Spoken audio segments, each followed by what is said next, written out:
कभी देश की सबसे बड़ी कंपनियों में शुमार रही सहारा इंडिया में एक समय था जब देश के करोड़ों लोगों ने इसमें अपना इन्वेस्टमेंट किया था। लेकिन कंपनी के कामकाज में ट्रांसपेरेंसी ना होने के कारण और फाइनेंशियली इरेगुलरिटीज होने के चलते इसमें कई लोगों की जिंदगी भर की कमाई का पैसा फंस गया। मोटा रिटर्न पाने के लालच में लोगों ने सहारा कंपनी में हजारों करोड़ों रुपए का इन्वेस्टमेंट बिना सोचे समझे किया और इस कंपनी ने बाद में इन्वेस्टर्स को पैसा देने के बजाय ठेंगा दिखा दिया, जिसके चलते लोगों ने इसका कड़ा विरोध किया और देखते ही देखते पूरा मामला सुप्रीम कोर्ट तक पहुंच गया। तो आज के इस वीडियो में हम आपको बताएंगे कि सहारा इंडिया स्कैम क्या है और क्या है केस से संबंधित पूरा घटनाक्रम। चलिए शुरू करते हैं। मूल रूप से बिहार के रहने वाले सुब्रत रॉय ने सहारा इंडिया की शुरुआत 1978 में महज 2000 रुपए की रकम लगाकर की थी। उन्होंने लोगों से पैसा जमा करने की एक स्कीम के जरिए अपनी कंपनी की शुरुआत की थी, लेकिन उनका यह कारोबार उस टाइम फ्लॉप साबित हुआ और 1979-80 के दशक में उन पर पाबंदी लगा दी गई और तब सारा पैसा उनको वापस करना पड़ा था। फिर कुछ समय बाद उन्होंने हाउसिंग फाइनेंस कंपनी की शुरुआत की। इसके बाद ये कंपनी धीरे धीरे एक बार फिर उठ खड़ी हुई और देखते ही देखते सहारा देश की टॉप मोस्ट कंपनियों में शुमार हो गई।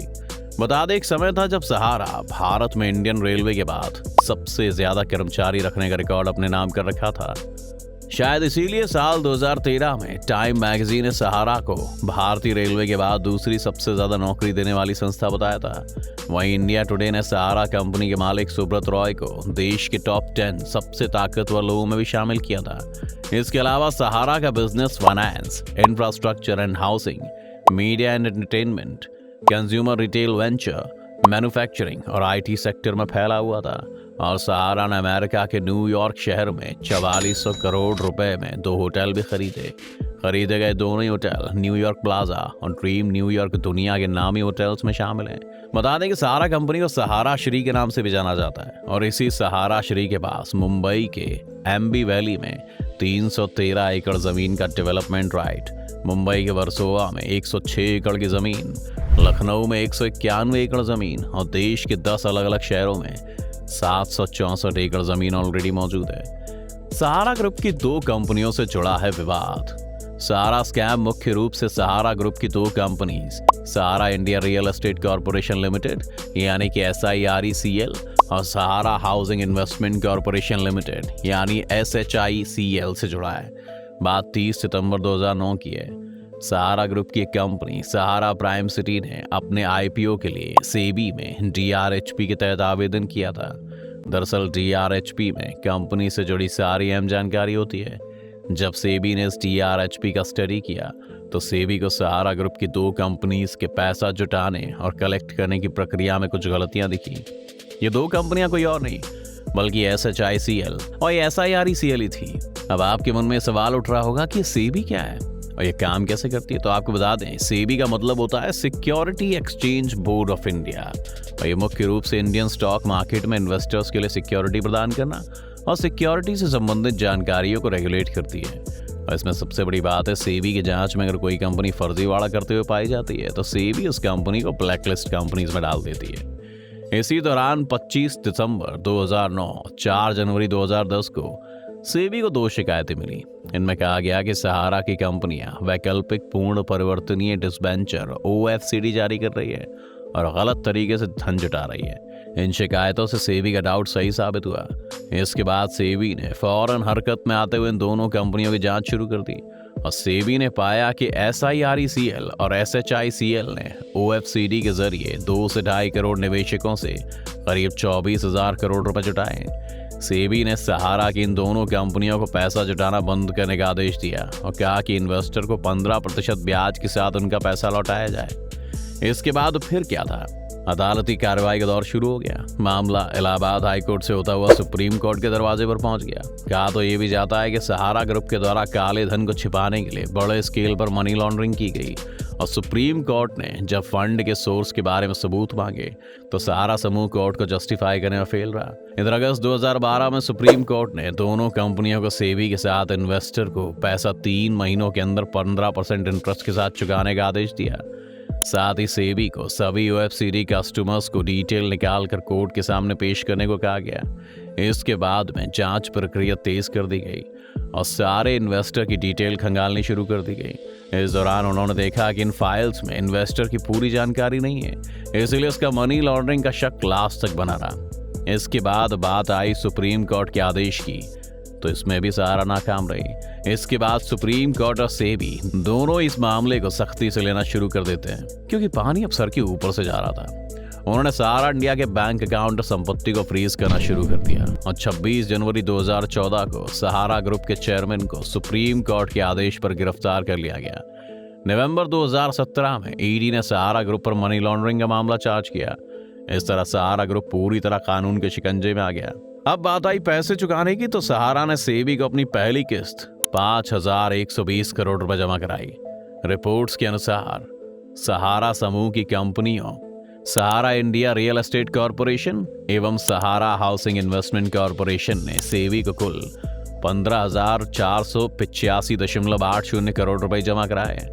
और हाल ही में वित्त राज्य मंत्री पंकज चौधरी ने संसद में कहा था कि SIRECL ने 232.85 लाख इन्वेस्टर्स से 19,400.87 करोड़ रुपए और SHICL ने 75.14 लाख इन्वेस्टर से 6,380.50 करोड़ रुपए जुटाए थे। तब सुप्रीम कोर्ट ने 31 अगस्त 2012 को आदेश देते हुए कुल जमा राशि 25,781.37 करोड़ रुपए सेबी के खाते में डालने को कहा, ताकि सेबी जांच करके सही लोगों को पैसा वापस कर सके। लेकिन 31 दिसंबर 2021 तक सेबी सहारा रिफंड खाते में लगभग 15,000 करोड़ रुपए जमा किए गए। इधर सरकार ने संसद में जानकारी दी है कि सेबी सहारा इंडिया के इन्वेस्टर को अब तक केवल 138.07 करोड़ रुपए लौटा पाया है। वित्त राज्य मंत्री ने बताया कि सेबी को 81.70 करोड़ रुपए की कुल मूल राशि के लिए 53,642 ओरिजिनल बॉन्ड सर्टिफिकेट या पासबुक से जुड़े 19,644 आवेदन प्राप्त हुए। इनमें से सेबी ने 48,336 ओरिजिनल बॉन्ड सर्टिफिकेट या पासबुक वाले 17,526 योग्य बॉन्ड धारकों को 138.07 करोड़ रुपए की राशि रिफंड की। सेबी क्यों नहीं लौटा पा रही पैसा? सेबी द्वारा इन्वेस्टरों को उनका पैसा नहीं लौटा पाने के पीछे ये कारण बताया जा रहा है कि दस्तावेजों रिकॉर्ड्स में इन्वेस्टर्स का डेटा ट्रेस नहीं हो पा रहा है।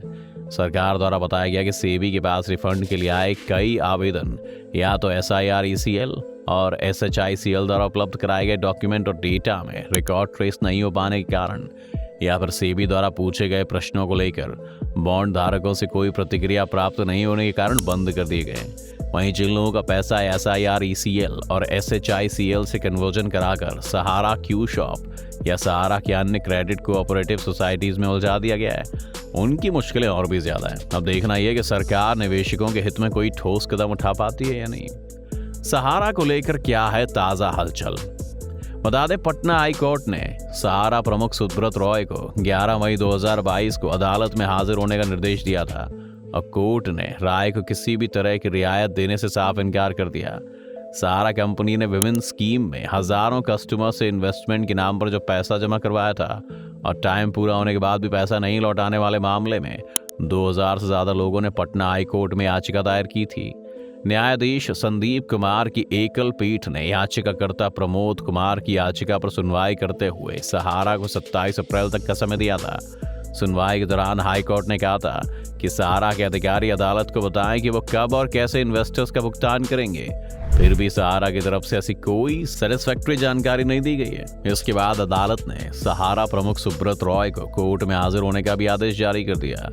कोर्ट ने सारी दलील सुनने के बाद कहा कि हजारों लोग जिंदगी भर की कमाई पर कोई ऐसी कुंडली मारकर नहीं बैठ सकता है। लोगों के पैसे ब्याज समेत उसे लौटाने ही पड़ेंगे। लेकिन ये बात तो थी कोर्ट की, तो हम ये भी क्यों नहीं जान लें कि साल 2023 में इसकी क्या अपडेट है। तो दोस्तों, ये साल सहारा में पैसे इन्वेस्ट करने वालों के लिए बहुत ही अच्छा साबित होने वाला है, क्योंकि सहारा अपना सारा पैसा इन्वेस्टर्स को सूद समेत ब्याज सहित लौटाने जा रहा है। खबरों के मुताबिक सहारा इंडिया के मालिक सुब्रत रॉय ने बताया कि इस साल के मार्च या फरवरी तक सभी का पैसा हर हाल में वापस किया जाएगा। सहारा में फंसे रुपयों का लोगों का क्या है कहना? बता दें, जिन लोगों का मोटा पैसा फंसा हुआ है वो तो कोर्ट कचहरी के चक्कर लगाकर अपना पैसा वापस पाने में लगे हैं, लेकिन जिनकी आर्थिक स्थिति मजबूत नहीं है वे पूरी तरह से भगवान भरोसे बैठे हुए हैं। उत्तर प्रदेश के हमीरपुर जिले में सहारा में करोड़ों रुपए का निवेश करने वाले हजारों लोग तबाह हो गए हैं।